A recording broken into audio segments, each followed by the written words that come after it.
किसी ने पूछा कि चावल का दाना एकादशी पर भगवान शंकर को चढ़ा सकते हैं? चावल का दाना शंकर जी को चढ़ाते क्यों है, पहले तो वो समझ लें।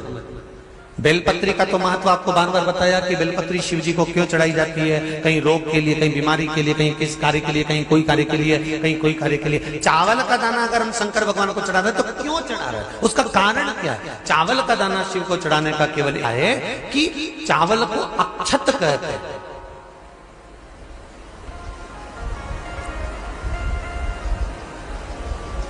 अक्षत का मतलब होता है अक्षय।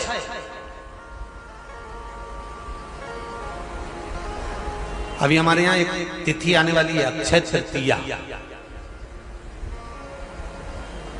उसका मतलब क्या होता है? अक्षय, जिसका कभी क्षय ना हो।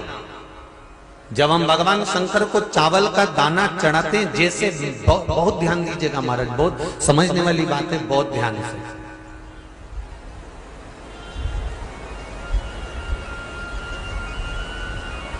चावल का दाना हमारे मस्तक पर तिलक करने के बाद पंडित जी क्यों लगाते हैं कि भगवान जैसा समय आज चल रहा है, आप पूजन कर रहे हो, पाठ कर रहे हो, दान कर रहे हो, पुण्य कर रहे हो, सत्कर्म कर रहे हो, भजन कर रहे हो, मेरा देव अधिदेव महादेव, मेरा नारायण, मेरा सत्यनारायण भगवान, मेरा राम जी, मेरा विष्णु जी, मेरा भागवत मैया, मेरी रामायण मैया, ब्राह्मण मस्तक पर तिलक लगाने के बाद चावल इसलिए लगाता है कि जैसा समय आज चल रहा है, भगवान तुमको ऐसा ही समय बनाकर रखे और तुम ऐसे ही चार चांद लगाते रहो, दान पुण्य संकीर्तन करते रहो। इसलिए मस्तक पर चावल का दाना लगाया जाए।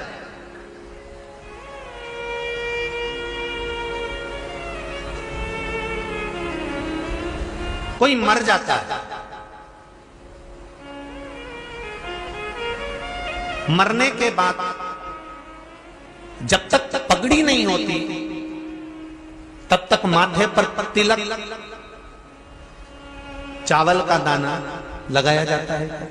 जम के बोलो जरा, नहीं लगाते। किसी पंडित जी से पूछो, ब्राह्मण देवता से पूछो, ब्राह्मण देवता ये कोई मर गया, और हमारा तो नियम है कि हम सिर पे तिलक लगाते हैं, चावल लगाते हैं, या पंडित जी से हम तिलक लगवाते हैं, मंदिर जाते हैं तो मंदिर में जाके तिलक लगवा के हम चावल का दाना लगवाते हैं। क्यों नहीं लगाते? उसका कारण क्या है? जब किसी के मरने के बाद 10 दिन तक, 12 दिन तक मस्तक पर तिलक क्यों नहीं लगाया जाता? 10-12 दिन तक माथे पर तिलक या चावल क्यों नहीं लगाया जाता? उसका कारण है कि ये जो समय आया है, तुम्हारे यहाँ जो गमी हुई है, तुम्हारे यहाँ कोई मर गया है, तुम्हारे यहाँ किसी के प्राण छूट गए हैं, तो ब्राह्मण इसलिए तिलक नहीं लगाता आपको, इसलिए चावल का दाना नहीं लगाता कि ऐसा दिन भगवान अब ना लाए, इसको अमर ना करे, इसको अक्षय ना करे, इसको प्रबल ना करे।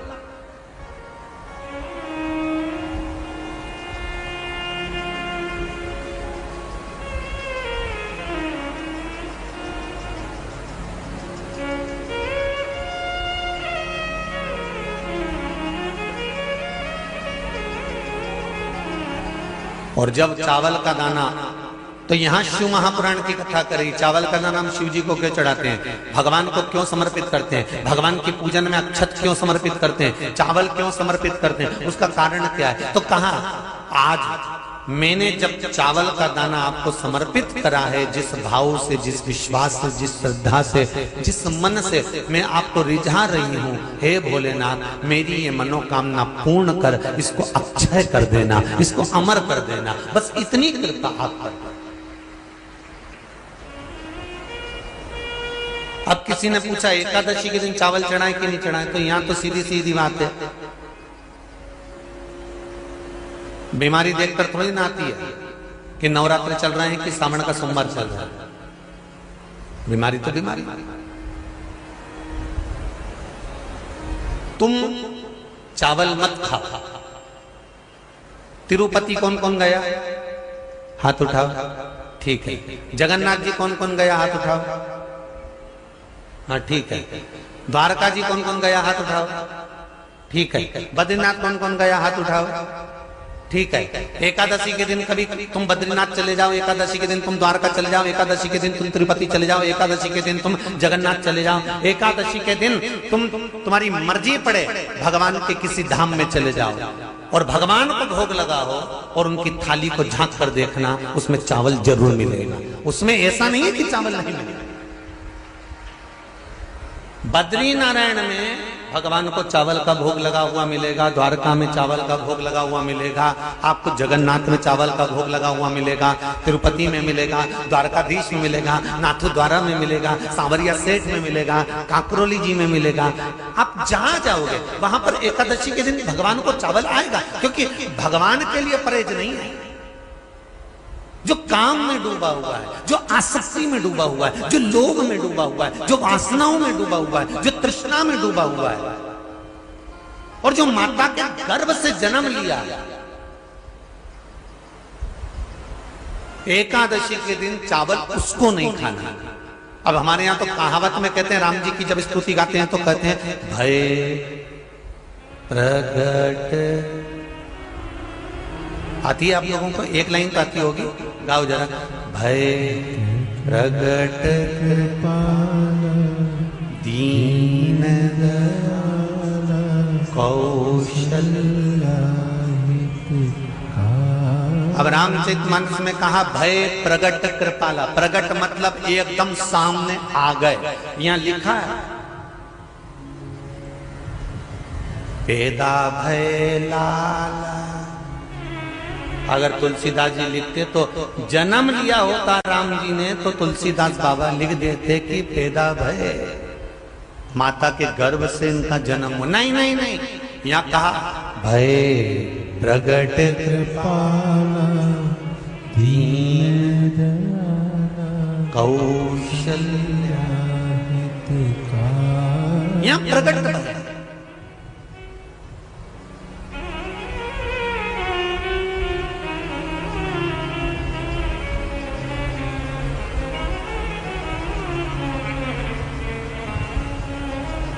यूट्यूब पर स्कंद पुराण,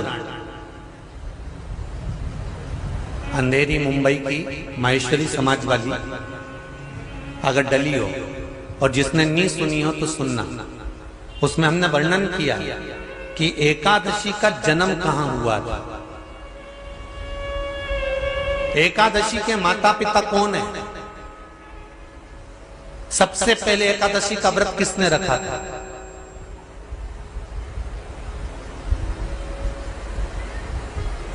एकादशी का जन्म स्थान कहां है? दुनिया के लोग बहुत प्रश्न करते हैं, राम जी अयोध्या में हुए थे, भगवान कृष्ण मथुरा में हुए थे, तो एकादशी कहां हुई थी? तो उसको बताना तो पड़ेगा कहां हुई थी।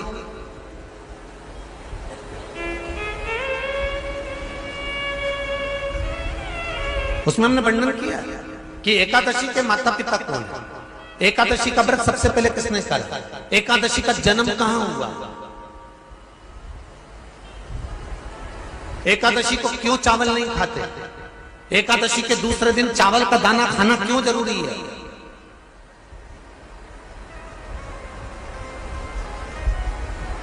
कौन सा तीर्थ है जहां एकादशी को उल्टा लटका दिया। एक एक चीज का वर्णन स्कंद पुराण सब चीजों का वर्णन कर देता है।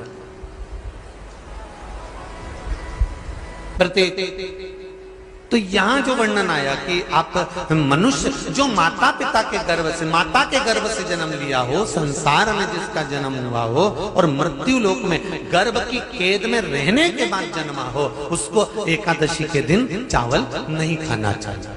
महाराज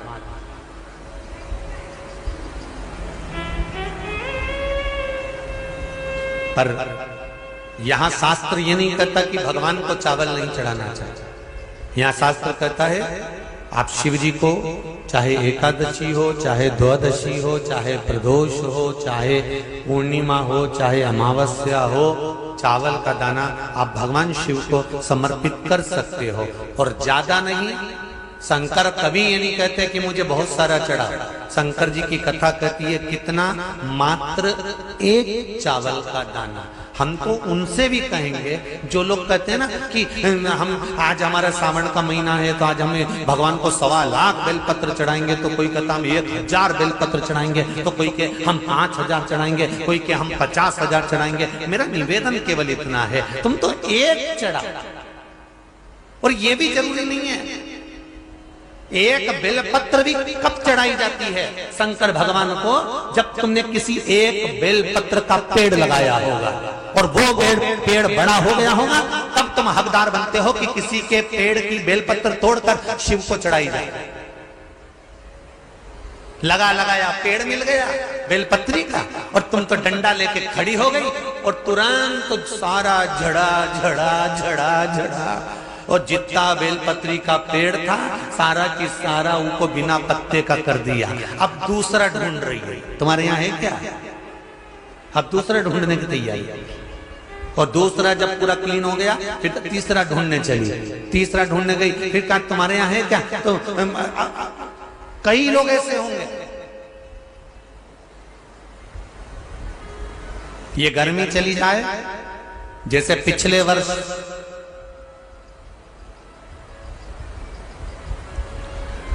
$11 लाख रुद्रा इस बेलपत्र के वृक्ष को लगाने का नियम लिया था।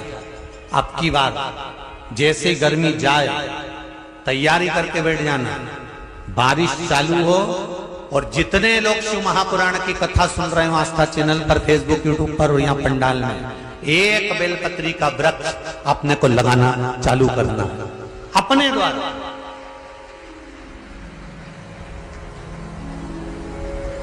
क्योंकि भक्त बढ़ गए, बेलपत्री कम पड़ने लगे। बोलो सही है कि गलत है?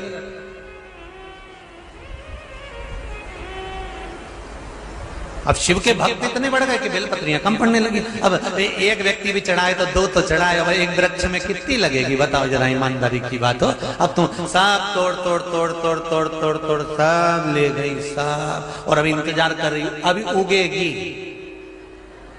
अभी उगेगी। अब बेलपत्री का वृक्ष भी सोच रहा है, अरे यो कमला तू अपने घर जा, रहने दे, अभी और उगने लगे।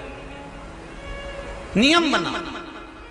और एक बात और कहूंगा, हृदय से कहूंगा, अगर आपके पास में बेलपत्री के वृक्ष से बेलपत्री नहीं भी ला सके ना, तो जो बेलपत्री शिव जी को चढ़ी हो, जो बेलपत्री भगवान शंकर को समर्पित हो, उसी बेलपत्री को उठा लो शिव जी के ऊपर से, पानी में धो लो और अपने मन की बात कहकर शंकर भगवान को फिर चढ़ा दो। शिव स्वीकार कर लेते हैं, शंकर स्वीकार कर लेते। 33 कोटि देवता में कोई ऐसा देवता नहीं जो निर्माल्य स्वीकार कर लेता।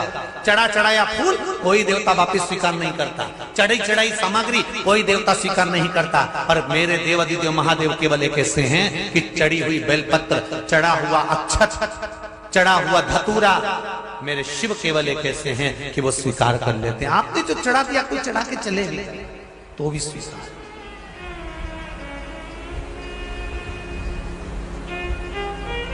इतना सरल देव है मेरे देव महादेव, इतने सरल।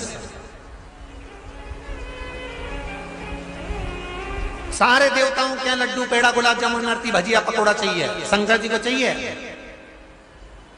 हैं कुछ सरल सरहद। जरा देखिए, एक दुश्मन जब दुश्मनी करता है तो कितनी विचित्र दुश्मनी करता होगा। अपनी बेटी सती का विवाह शिव के साथ पक्का कर दिया था। सारे देवताओं में बात हो गई थी कि मेरी बेटी सती शिव को बिहाएगी। उसके बाद जो दुश्मनी चालू हुई है, जो द्रोह चालू हुआ है, तो वो द्रोह कहां तक पहुंच गया?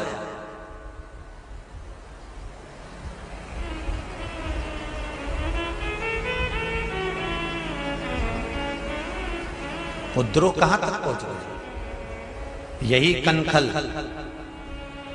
इसी हरिद्वार की नजदीक कुछ ही दूरी पर भगवान शंकर जी का ससुराल कनखल, इसी कनखल की कथा सुना रहे हैं। ये हर की पौड़ी शिव महापुराण, ये साधारण नहीं है हमारे।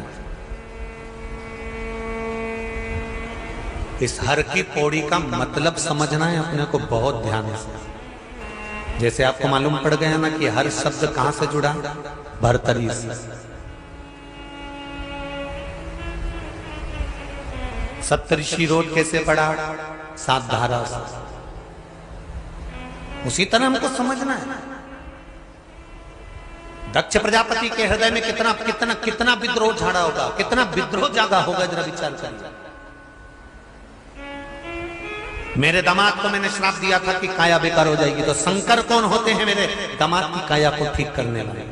डॉक्टर के सामने अगर उसका दुश्मन भी आ जाता है तो भी वो उसका इलाज करता है, उसको मार नहीं देता, क्योंकि वो डॉक्टर है।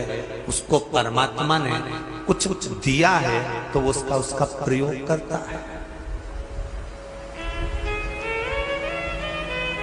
बहुत ध्यान देना। डॉक्टर अगर अपने और पराये का भेद करता है तो डॉक्टर के हाथ से मरीज के ठीक होने का जो यश होता है वो समाप्त हो जाता है। टीचर एक स्टूडेंट पर ज्यादा ध्यान दे और दूसरे स्टूडेंट पर ध्यान नहीं देता। क्यों? क्योंकि ये मेरे पास ट्यूशन पढ़ने आता है, ये मेरे पास कोचिंग लेने आता है, तो मैं इसको अच्छे से ध्यान दूंगा, इसको अच्छे से पढ़ाऊंगा, इसको अच्छे से बताऊंगा। और ये मेरे पास कोचिंग नहीं आता, ये मेरे पास ट्यूशन नहीं आता, तो इस पर मैं ध्यान नहीं दूंगा। तो टीचर का भी जीवन बेकार हो जाता है। आ जाओ महाभारत की कथा। गुरु द्रोणाचार्य एकलव्य से क्या मांगा था? अरे जम के बोलो जरा। अंगूठा। ना तो गुरु द्रोणाचार्य ने एकलव्य को पढ़ाया, ना गुरु द्रोणाचार्य ने एकलव्य को एक क्षण के लिए भी बैठकर ज्ञान दिया, ना गुरु द्रोणाचार्य ने एकलव्य को कुछ बताया, ना गुरु द्रोणाचार्य ने एकलव्य को कुछ कहा। उसके बाद भी अर्जुन से भी ज्यादा अगर कोई विद्वान था तो वो एकलव्य था। और गुरु द्रोणाचार्य को मालूम पड़ गया कि ये एकलव्य बड़ा विद्वान है, बड़ा ज्ञानवान है और ये सब कुछ कर सकता है। मेरे शिष्य को मैंने पढ़ाया, जिसको मैंने ट्यूशन दी, जिसको मैंने कोचिंग दी, जिसको मैंने स्टूडेंट खोलकर बिठाया, जिसको पढ़ाया लिखाया, सब कुछ मैंने करा, ये तो इसके नीचे आ गया। और वो एकलव्य जिसको मैंने पढ़ाया नहीं, ज्ञान दिया नहीं, जिसको मैंने कभी देखा तक नहीं, और उसने मेरी मूर्ति बनाकर इतनी ज्ञान अर्जन कर लिया। कोई कोई होते हैं जिनको माँ बाप खूब पढ़ाते हैं और वो अच्छे अच्छे कॉलेज में, अच्छे अच्छे स्कूल में जाते हैं और खूब खर्चा करते हैं। और कोई कोई ऐसे होते हैं भले उसी स्कूल में पढ़ते हैं पर कोचिंग नहीं कर पाते, तो अपने दोस्त से कहते हैं, दोस्त तेरी किताब दे देगा क्या, तेरी बुक दे देगा क्या, मैं अभी पढ़ के आता हूँ, अभी मैं तैयारी कर आता हूँ, मेरा एग्जाम है कल, तेरा भी एग्जाम है ना, तो तूने तो पढ़ लिया होगा। हाँ मैंने तो सब पढ़ लिया, मेरे टीचर ने मुझे कोचिंग में सब पढ़ा दिया, ले किताब ले जा, ये 20 क्वेश्चन ले जा, ये ले जा, ले तेरी ये फिजिक्स उठा ले जा, ये केमिस्ट्री उठा कर ले जा, ले तू पढ़ लेना, ले जा।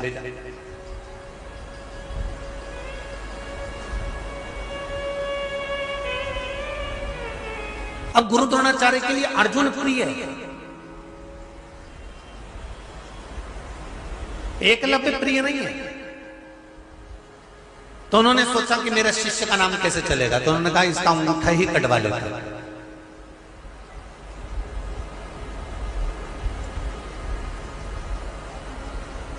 एकलव्य को झूठ बोलना नहीं आता। एकलव्य ने गुरु द्रोणाचार्य एक बार निकल कर जा रहे थे तो प्रणाम कर लिया, गुरुदेव नमन करता। गुरु द्रोणाचार्य ने पूछा तुम कौन हो? एकलव्य कहता है मैंने आपकी मूर्ति बनाई और आपसे विद्या सीखी है। गुरुजी आज तक मैंने गुरु दक्षिणा नहीं दी, आप बताओ मैं गुरु दक्षिणा में क्या दूं आपको? कुछ आता है तुमको? हाँ। अर्जुन को भी बुलाया और एकलव्य को भी बुलाया और दोनों की परीक्षा ली, तो एकलव्य जीत गया, अर्जुन हार गया। गुरु द्रोणाचार्य ने सोचा मेरा शिष्य जिसको मैंने पूरी जिंदगी लगा दी सिखाने में और वो हार गया और एकलव्य जीत गया, मुझे ये अंगूठा काट कर दे दो। और अंगूठा मांग लिया। जिस गुरु द्रोणाचार्य ने अपने शिष्य के लिए एक शिष्य से छल कर गए, उस गुरु द्रोणाचार्य का महाभारत के युद्ध में कैसा अंत हुआ है ये पूरा इतिहास जानता है, ये पूरा विश्व जानता है।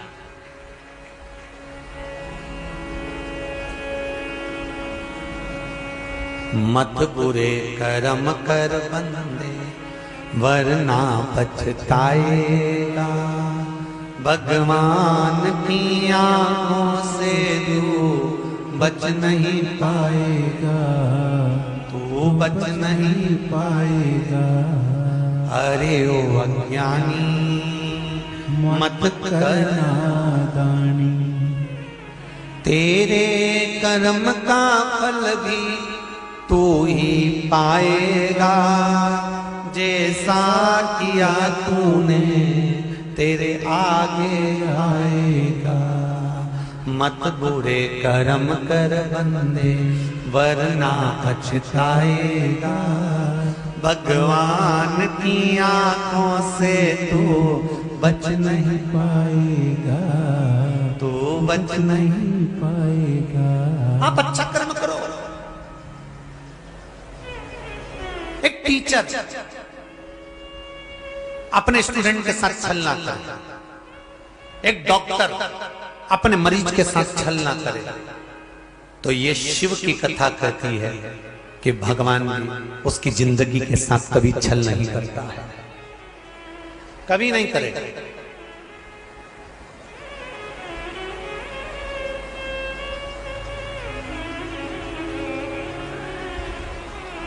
करा। अब शिव कौन है, शंकर कौन है? अगर किसी की काया को सही कर रहे हैं, हाथी का माथा जोड़ रहे हैं, दक्ष प्रजापति को बकरे का मुख लगा रहे हैं, प्लास्टिक सर्जरी करने में नंबर 1 है, इलाज करने में 1 नंबर, तो शंकर कौन है? अरे बोलो तो तुम क्या, डॉक्टर ही है ना। जब सारे डॉक्टर हार जाते हैं, वेंटिलेटर पर पटक देते हैं, उसके बाद में डॉक्टर भी कहते हैं कि अब हम तो पूरी कोशिश कर रहे हैं, पर अब ये सब उसके हाथ में है। मतलब डॉक्टर को भी मालूम है कि एक डॉक्टर और बैठा है और वो साधारण नहीं, वो साधारण नहीं हो सकता, वो दुनिया का आनंद करने वाला है, आनंद करने।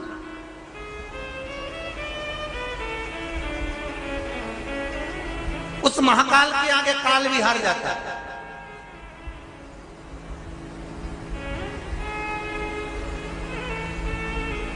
आप केवल शिव भक्ति करिए, शंकर का स्मरण करिए। आज ही की कथा,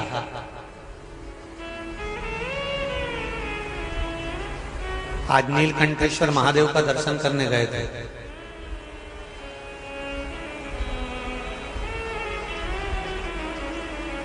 बावन किलोमीटर ऊपर है, ऊंचाई पर है, रास्ता भी छोटा है, पास में से गंगा जी बह रही है। आप लोग गए? कौन कौन गए? सब गए हो? चलो रखो। वापिस लौट कर आ रहे थे। नीलकंठेश्वर महादेव से कितना किलोमीटर नीचे आए होंगे? लगभग 5 किलोमीटर नीचे आए हैं। और 4 गाड़ी 3 गाड़ी गई थी, उसमें जिस गाड़ी में हम बैठे थे वो गाड़ी पहाड़ से टकरा गई, और टकरा कर वो गाड़ी पूरी पलट गई। मेरे ख्याल से तो फोटो भी होंगे उसके, पूरी पलट गई। एक पलटी खाई, रास्ता छोटा, ये 8:30 बजे की बात है, अभी सुबह आज की। पूरी पलट गई, पलटी खा गई। बाबा की कृपा ऐसी थी कि एक पलटी और खाती तो गाड़ी गंगा जी में चली जाती।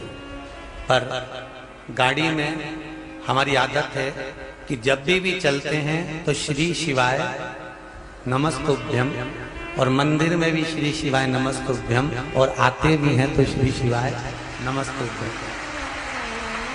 गाड़ी की दशा टीवी वाले देख रहे होंगे कि कैसी दशा है। देखिए आप लोगों ने, पूरी उल्टी, चारों चक्के ऊपर, कांच, खिड़की, दरवाजे सब चप्पे। फिर भी मेरे देवाधिदेव महादेव ने ऐसी करुणा करी कि हमको तो लगता है कि मेरे शिव जगदम्बा के साथ आकर गोदी में झेलकर यहां लाकर छोड़ दिया। ये शिव कृपा। लोग कहते हैं कहां है महादेव, हम कहते हैं आपकी श्वासों में है महादेव। आप पुकार कर देखिए, पुकार कर देखिए।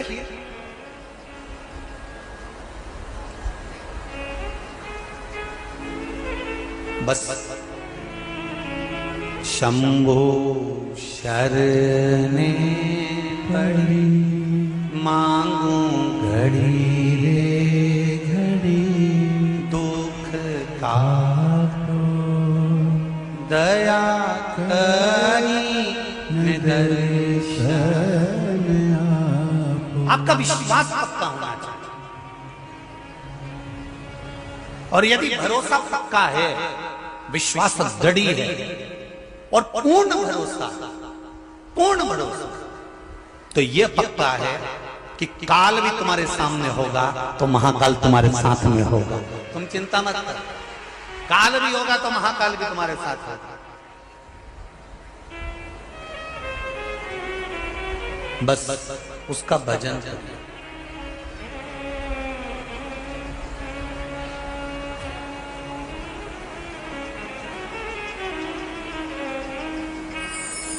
केवल इसका स्मरण।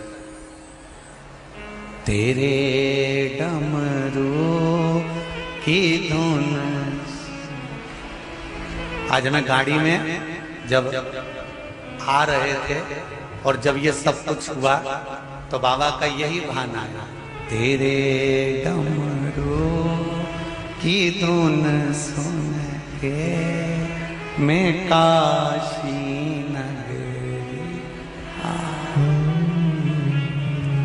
सुना है हमने ओ भोले तेरी काशी में मुक्ति है।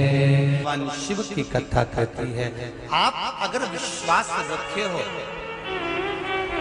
भरोसा दृढ़ है, विश्वास पक्का है, तो ये मानकर चलना कि शिव तुम्हारे साथ हर पल हर घड़ी हर क्षण खड़ा। अकाल मृत्यु वो मरे जो काम करे चंडाल का, काल उसका क्या बिगाड़े जो भक्त हो महाकाल का। शिव की उपासना, शंकर की आराधना, मेरे शिव की भक्ति सुख देने। श्री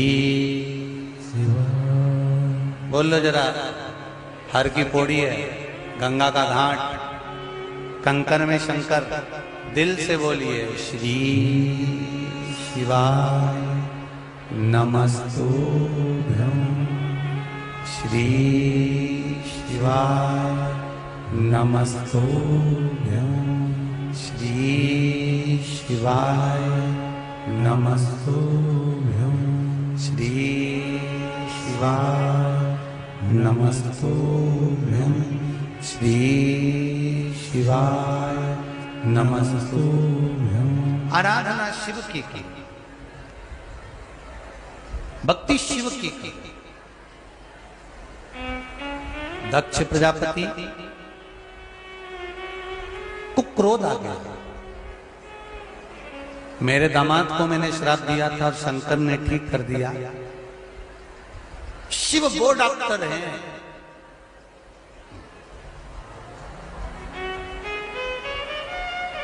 वो महामृत्युंजय जो मृत्यु को भी जीत जाए, वो देवाधिदेव महादेव साधारण नहीं है शिव।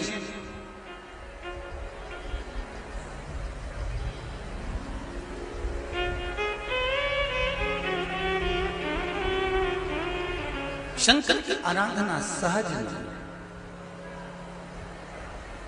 आया दक्ष प्रजापति को क्रोध आया, और दक्ष प्रजापति को जब क्रोध आया तो दक्ष प्रजापति ने नारद जी को कहा, देवऋषि नारद, आप कह रहे हो कि शंकर भगवान ने चंद्रदेव की काया को ठीक कर दिया। हाँ, चंद्रदेव ने ऐसा करा क्या था जो उसकी काया ठीक हो गई? क्या करा था? पार्थिव शिवलिंग का निर्माण किया था। पार्थिव शिवलिंग के निर्माण में शंकर की आराधना में कितना बल होता है, ये देखो, ये पत्र में लिखा।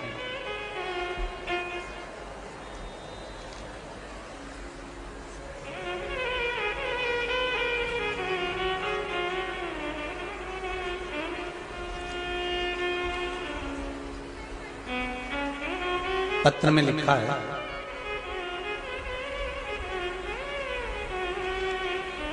रानी जी शर्मा,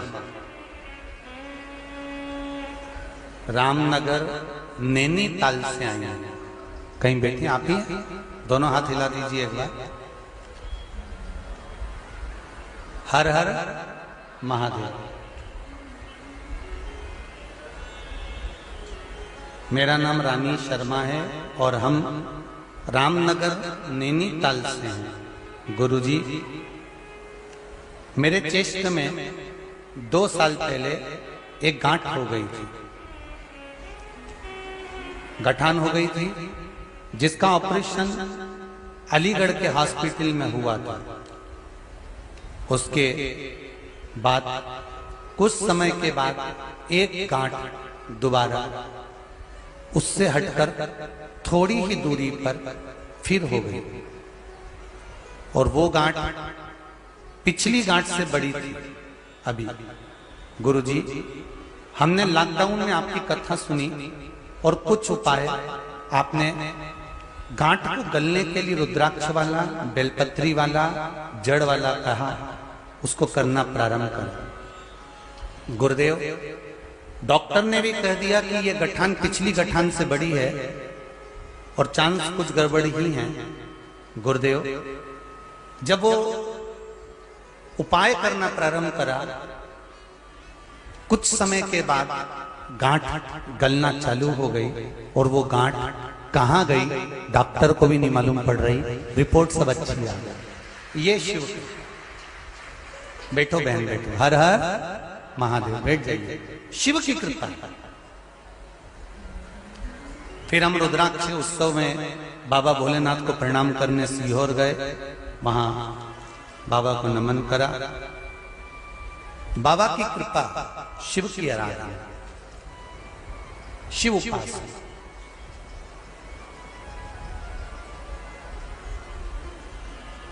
एक पत्र और है, बड़ा सुंदर लिखा है।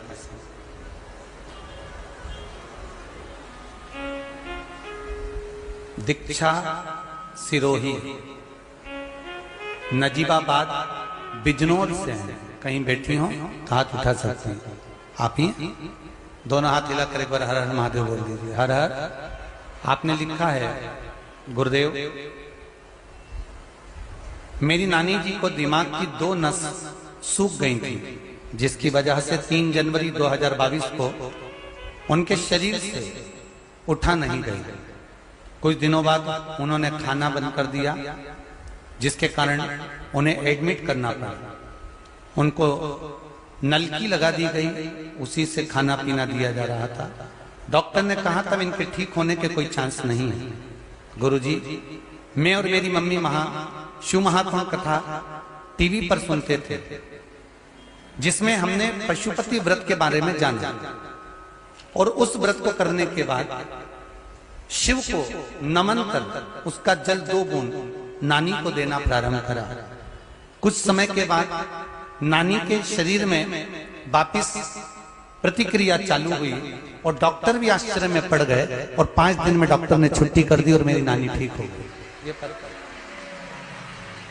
बैठो बैठो। हर हर महादेव। बैठिए। श्री शिवाय नमस्तुभ्यं। शिव आराधना, ऐसे कई पत्र हैं, ढेर, बहुत बहुत सारे हैं हमारा। और हम कहेंगे ये पत्र नहीं है, ये तो मेरे शिव का हस्ताक्षर है कि मैं हूं।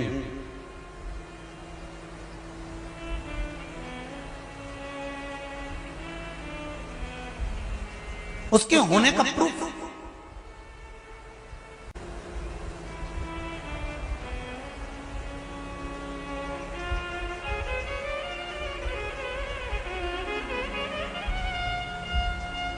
मैंने तेरे ही भरोसे ओ भोले तेरे ही भरोसे हवा बिच उड़ती जावांगी बाबा डोर हथो छड़ी में कटी जावांगी भोले मैं तेरी पतंग शंभो मैं तेरी पतंग हवा बिच उड़ती जावांगी बाबा डोर हथो छड़ी में कटी जावांगी। शिव से कहो, जितने भी लोग शिव महापुराण की कथा चाहे आस्था पे सुन रहे हो, चाहे फेसबुक पर सुन रहे हो, यूट्यूब पर सुन रहे हो, चाहे इस पावन मायापुरी में श्रवण कर रहे हो, बाबा से कहना मैं जिस कार्य के लिए आई हूं बड़ी आशा लेकर आई हूं। मैंने सुना है शिव महापुराण की कथा सुनने के बाद 3 महीने में बाबा मुराद पूरी करता है, तो मेरी भी जरूर करेगा। ये विश्वास लेकर, ये भरोसा है, ये मेरा दृढ़ता है, ये मेरा भरोसा है।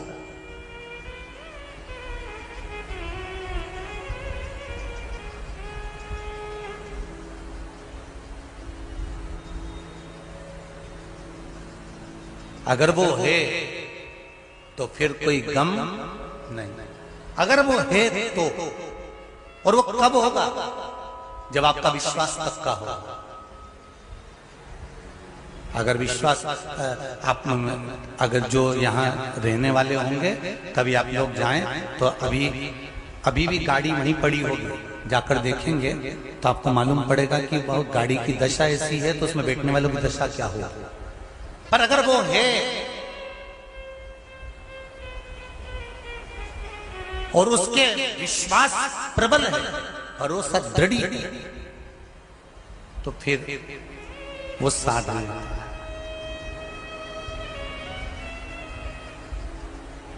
विश्वास पक्का होना चाहिए। कितने लोग हैं जो शिव मंदिर जाते हैं? आप लोग सब जाते हो शंकर जी के मंदिर? जाया करो, रखो हाथ नीचे। शिव मंदिर में जाते हो, पर यह सोचकर मत जाना कि शंकर जी के मंदिर में हमको केवल सियोर वाला महाराज ने कहा है इसलिए जाना। नहीं, शंकर के मंदिर में यह विश्वास रखकर जाना कि जैसे दादाजी की गोद में पोता बैठता है, उठता है, तब कुछ ना कुछ 5 रुपए या टॉफी या पेन या चश्मा दादाजी का लेके उठता है। उसी तरह शंकर हमारे दादा हैं, उनकी गोद में बैठोगे तो खाली नहीं उठोगे। दक्ष प्रजापति को ये थोड़ा सा अहंकार था। अगर मैंने श्राप दिया तो चंद्रमा ठीक कैसे हो गया? उसको ठीक करना किसने? तो कि शंकर ने करा। अरे भाई, दुनिया के डॉक्टर ऑपरेशन करते हैं, उसका तो ऑपरेशन भी नहीं दिखता। वो बहन जी ने लिखा है, गांठ हुई उससे बड़ी हुई, कहां चली गई मालूम नहीं पड़ा। कहां गई?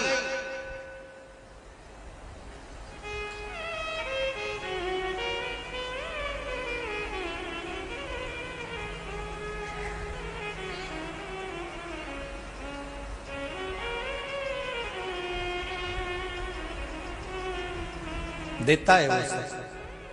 हाँ, किसी किसी के जीवन में थोड़ा दुख तो लोग कहते हैं, बताओ हम तो मंदिर में जाते हैं, एक लोटा पानी चढ़ाते हैं, अगरबत्ती लगाते हैं, दिया लगाते हैं, गंगा जी का स्नान करते हैं, धूप बत्ती लगाते हैं, पूजन करते, पाठ करते, उसके बाद भी भगवान हमारी तो सुन ही नहीं लिया, सारा दुख तो हमको ही दे दिया।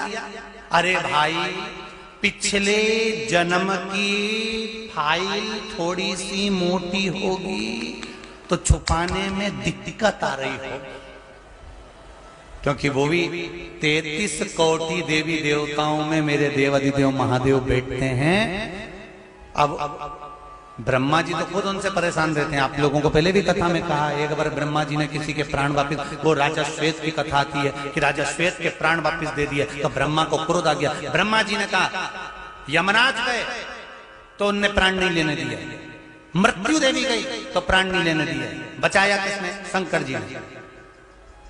ब्रह्मा जी कहते हैं जब मैंने अपनी लेखनी से लिख दिया था कि इतनी तारीख को इतनी बजे इतनी घड़ी में इतने पल पर यह मरेगा, तो इसको मरने क्यों नहीं दिया? बीच में कौन आया? तो क्या शंकर जी आया। शंकर जी को बुला, शंकर जी से पूछा तुमने ऐसा क्यों करा? शंकर जी बोले ये मेरा भजन कर रहा था तो काय को मरने दूंगा। तुम्हारे यहाँ कोई नौकरी करता है, तुम्हारे यहाँ कोई पोछा लगाता है, तुम्हारे यहाँ कोई झाड़ू लगाता है, उसके घर में शादी आती है या तकलीफ आती है या उसके बच्चे की तबीयत खराब हो जाती है, तो जिस सेठ के यहाँ वो नौकरी करती है, जिस सेठ के यहाँ झाड़ू लगाती, पोछा लगाती, सेठ जी के यहाँ अगर आएगी और रोएगी तो बोला ईमानदारी से सेठ जी दवाई का पैसा देंगे कि नहीं देंगे? अरे बोलो तो देंगे ना। तो हम भी हमारे महादेव की नौकरी करते हैं तो सब वो संभालेगा ना। सेठ बैठा है, मेरे भोले तेरी नौकरी सबसे बढ़िया है, सबसे बड़े तेरे दरवाजे की चाकरी सबसे बढ़िया, सबसे बड़ी। मेरी किस्मत का जब गुल खिला तब जा कर के ये दर मिला, मिल गई मुझको चौखट तेरी सबसे बढ़िया है, सबसे बड़ी। भोले बाबा तेरी नौकरी सबसे बढ़िया है, सबसे बड़ी। जब से तेरा गुलाम हो गया, सुन लो देहरादून वालों, उत्तराखंड वालों जरा अच्छे से सुन लेना। जब से तेरा गुलाम हो गया तब से मेरा भी नाम हो गया, वरना औकात क्या थी मेरी सबसे बढ़िया है, सबसे खरी। भोले बाबा तेरी नौकरी सबसे बढ़िया है, सबसे खरी। मेरे शंभू की नौकरी उससे जोरदार कुछ। तो आखिर राजा श्वेत के प्राण किसने रखे? शिव जी ने। शंकर जी को कहा किसने? तो क्या उनको कहने की जरूरत नहीं पड़ती, केवल जो दिल से एक बार कह देता है श्री शिवाय नमस्तुभ्यम, वो सुन ले, वो सुनता, वो धारण कर लेता। दामाद की तबीयत ठीक कर दी, आंदो शुरू। दक्ष प्रजापति क्रोध में लाल होकर, आज मेरे देवाधिदेव महादेव बैठे थे गंगा के घाट पर, यही हर की पौड़ी, इसलिए इसको कहा जाता है हरि की पौड़ी और हर की पौड़ी, क्योंकि शिव गंगा की लहरों में बैठकर आनंद करते थे। शंकर भगवान की 5 बेटियों का जन्म इसी हर की पौड़ी पर हुआ था। जया, विषहरा, शामरी बारी, दौतली और देव, ये शिव जी की 5 बेटियां इसी गंगा के धार से प्रकट हुई थी, यही हर की पौड़ी। 5 बेटी।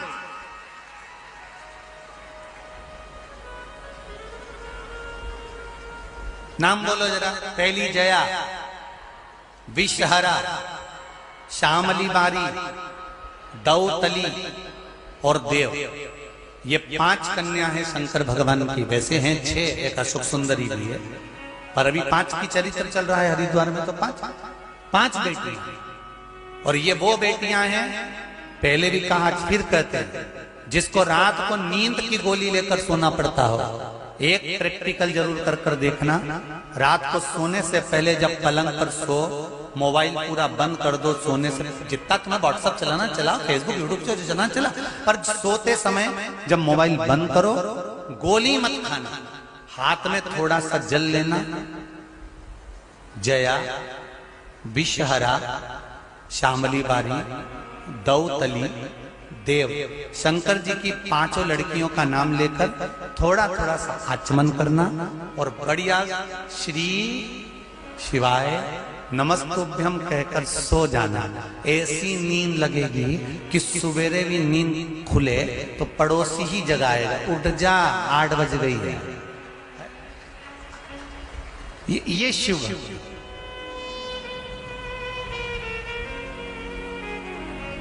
सबसे अच्छी नींद आती कहां पर है? घर पे नींद थोड़ी ना आती है, किटी पार्टी में नींद थोड़ी ना आती है, शादी में नींद थोड़ी ना आती है, डिस्को में नींद थोड़ी ना आती है। सबसे जोरदार नींद आती है कथा में। ऐसी जोरदार आती है कि महाराज तो कथा सुनाए तो तुम्हें ऐसा लगे कि लोरी सुना है, और तुम लोग ऐसे बढ़िया प्रेम से, वो तो बड़ी आनंद।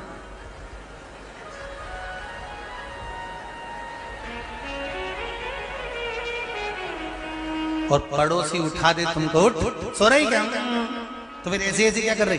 भगवान भाग रिया है तो बुला रही, सो थोड़ी।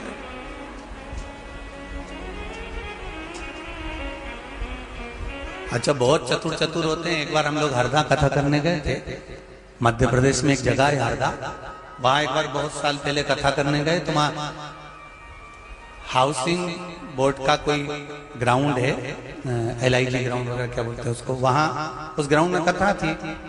और वहां एक बूढ़ी सी माँ काला कलर का चश्मा लगा के ऐसे खंबे लगे थे, उन खंबे से टिक के बैठ गए।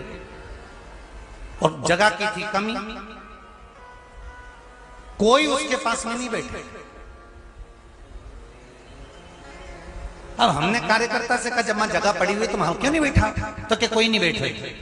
तो हमने कहा क्यों नहीं बैठ रही, बुलाओ जरा 1-2 को।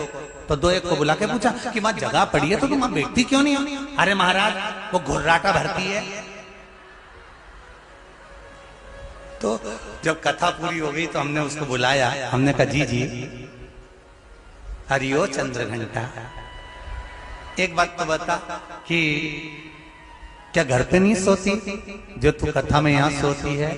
तो इतने में तो वो तुरंत पर्स में से नारियल निकाली, 11 रुपए निकाली और पोथी के पास रख के बोली, मैं तो शिव महापुराण से यही विनती करूं बाबा भोलानाथ, मेरे हरदा में ऐसी कथा होती रहे और दिन में ही हो, 1 बजे से 4 बजे या 2 बजे से 5 बजे तक। हमने पूछा क्यों? गुरुजी घर पे रहे हो तो बहू के छोरा छोरी संभालो, कम से कम ये नींद तो अच्छी हो जाए। हमने कहा वाह, ये भी अच्छा। अब वहां रहे हो तो समझ। अब यहां तो शिव उपासना, शिव भक्ति है, शंकर की आराधना। महाराज जब देखा कौन ने सही कर दिया, कौन है जिसने रोग को मुक्त कर दिया? कहा एक, कौन? ओघड़दानी शिव, मेरे शंकर, मेरे त्रिकालदर्शी, मेरे कैलाशी, मेरे बाबा। दक्ष प्रजापति आए, आज कनखल से अपने नगर से निकलकर गंगा की पौड़ी तक पहुंच गए। शिव के द्वार, हर के द्वार।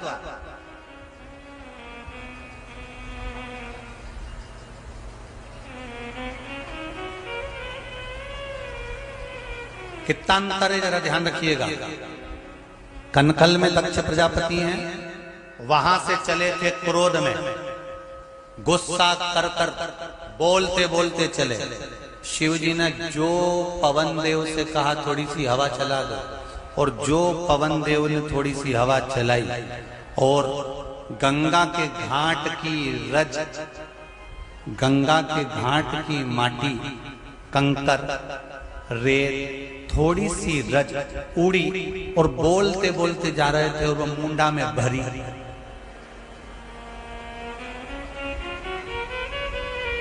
जो ज्यादा हरिद्वार की भूमि ऐसी है, ये हर का जो द्वार है हरिद्वार, यहाँ की भूमि ऐसी है, यहाँ करो तो मुंह बंद करके भजन करो। चलते चलते अगर तुम गंगा नहाने जा रहे हो और बड़बड़ बड़बड़ बड़बड़ बड़बड़ करते करते जा रहे हो, इतनी देर में तो हवा चलेगी और रेत। अब तुम तो पति पूछे क्या हुआ, ऐसा लग रहा है रेत भरा है। रेत नहीं भराई है, शंकर जी कह रहे हैं मुंडा बंद करके श्री शिवाय नमस्तुभ्यम जपो, पंचाक्षर मंत्र जपो नमः शिवाय बोलो, षडाक्षर मंत्र जपो ओम नमः शिवाय बोलो, द्वादश अक्षर मंत्र जपो ओम नमो भगवते वासुदेवाय, पर जपो।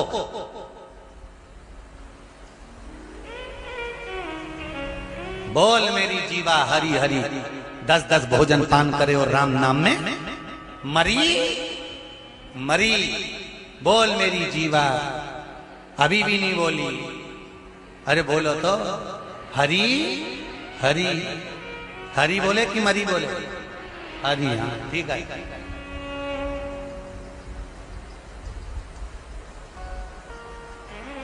दक्ष प्रजापति के मुख पर उड़ी रज, और जो रज उड़ी दक्ष प्रजापति मौन होकर गंगा के घाट पर गए और क्रोध में ला।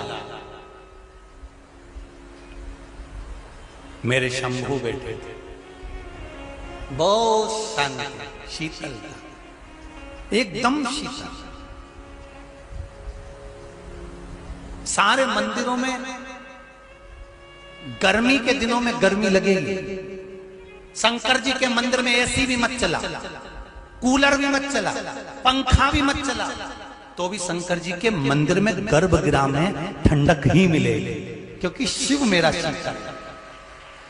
मत लगाओ एसी, मत लगाओ कूलर, मत लगाओ पंखा, शंकर के मंदिर के गर्भगृह में जाना। शंकर पर जब जल चढ़ता है, चारों तरफ जल रहता है, शंकर कूल कूल रहते हैं। मेरे भगवान शिव एकदम शीतल, एकदम ठंडे।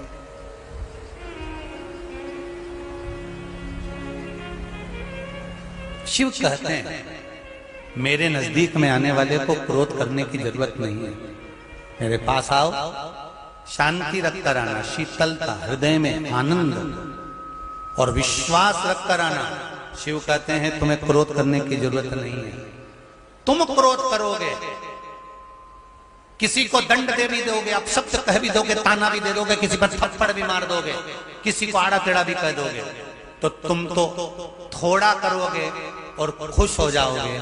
शंकर जी कहते हैं मैं जब किसी को दंड देता हूं, जब मैं किसी का हिसाब करता हूं, तब मैं उसको मारता नहीं हूं, मैं उसको कुछ कहता नहीं हूं। शंकर जी कहते हैं मैं कुछ भी नहीं करता, ना उसका खाना बंद करता हूं, ना उसका पीना बंद करता हूं, ना उसको कष्ट देता हूं, जिससे मैं नफरत करना प्रारंभ कर देता हूं। शिव कहते हैं मैं उसे अपने मंदिर में आना बंद कर देता हूं, वो मंदिर पहुंचता है। तुम रोज मंदिर जाओ, 6 महीने मंदिर का, 7वें महीने मंदिर जाना बंद कर दिया, 5 महीने मंदिर का, 6ठे महीने में मंदिर जाना बंद कर दिया। शंकर जी तुम्हें याद आ रही है मेरे को मंदिर जाना चाहिए, मेरे को बहुत तकलीफ आ रही है, मुझे बहुत कष्ट आ रहा है, मंदिर जाऊं मंदिर जाऊं मंदिर जाऊं, पर भगवान नहीं आने दे रहे। समझ लो कि भगवान ने तुमको दूर कर दिया। भगवान जानता है कि अब तेरे दुख की घड़ी चालू हो चुकी है, अब तेरा कष्ट चालू हो चुका, तूने मेरा दरवाजा छोड़। पतंग हाथ में है डोरी, धागा, डोर हाथ में है, पतंग बहुत ऊंचाई तक जाएगी और वो डोर कट गई। पतंग किस छत पर, किस ग्राउंड में, किस नाली में, किस गटर में, किस खड्डे में जाकर गिरेगी, किसी को नहीं मालूम। उसी तरह जब तक तुम शंकर भगवान पर एक लोटा जल चढ़ा रहे हो या शंकर भगवान से जुड़े हुए हो, तब तक समझ लेना कि तुम्हारी पतंग आकाश छू सकती है। और जिस दिन तुमने शिव से दूर हटे, उस दिन गई ये पतंग, फिर कहां गई किसको मालूम।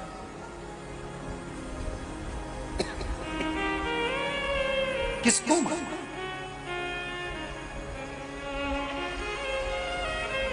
भोले में तेरी पतंग हवा बिच उड़ती जावांगी, बाबा डोर तो छड़ी ना मैं कटी जावांगी। शिव के पास आया, दक्ष प्रजापति को क्रोध आया, घर गए, सती मैया को समझाया तुम्हारा विवाह शिव के साथ नहीं होगा।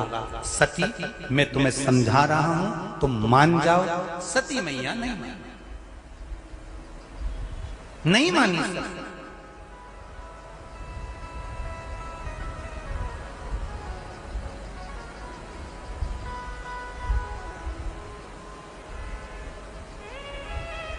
समझा? अरे दक्ष प्रजापति करें, सती सुन लो, वो भिक्षा मांगने वाले को मैं अपना दामाद नहीं बना सकता। सती कहती है मेरे भोले बाबा के कंधे पे झोली, और झोली को देख के भिखारी मत समझो, झोली को देख के भिखारी मत समझो, मेरे भोले बाबा को अनाड़ी मत समझो। विचार करिए, सती ऐसे भिक्षुक से, भिक्षा मांगने वाले से मैं विवाह नहीं। अरे सती समझ जा, जिसके हाथ में डमरू हो वो बंदरों का नाच नचाने वाला मदारी होता है। अरे मेरे भोले बाबा के हाथों में डमरू, और डमरू को देख के मदारी मत समझ। एक भक्त ने प्रश्न किया था, गुरुजी ये बताओ कि ये शिवजी हाथ में डमरू क्यों रखते हैं? कारण क्या? डमरू क्यों?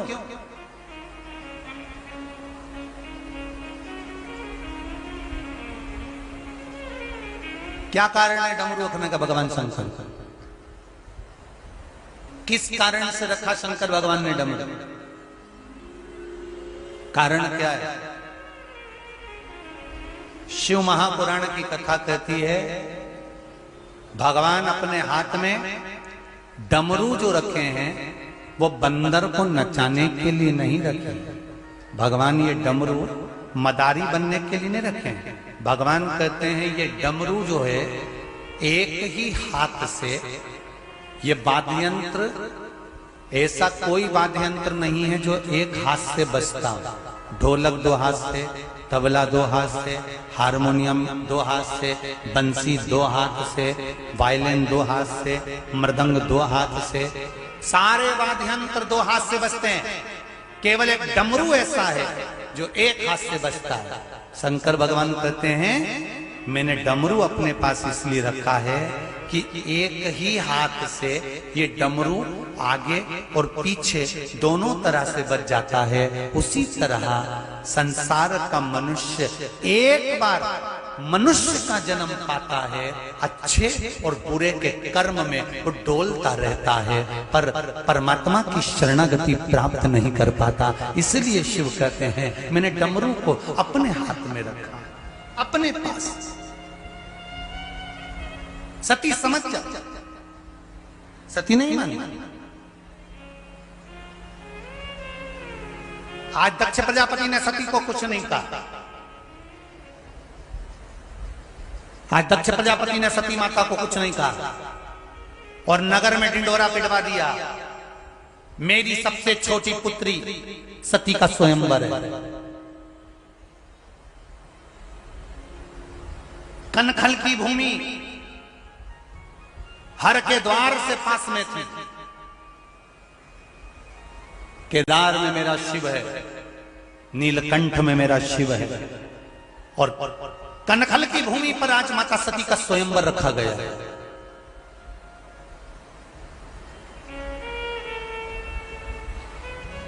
हर की पौड़ी शिव महापुराण की कथा चल रही है। अभी तक जितनी कथा सुनी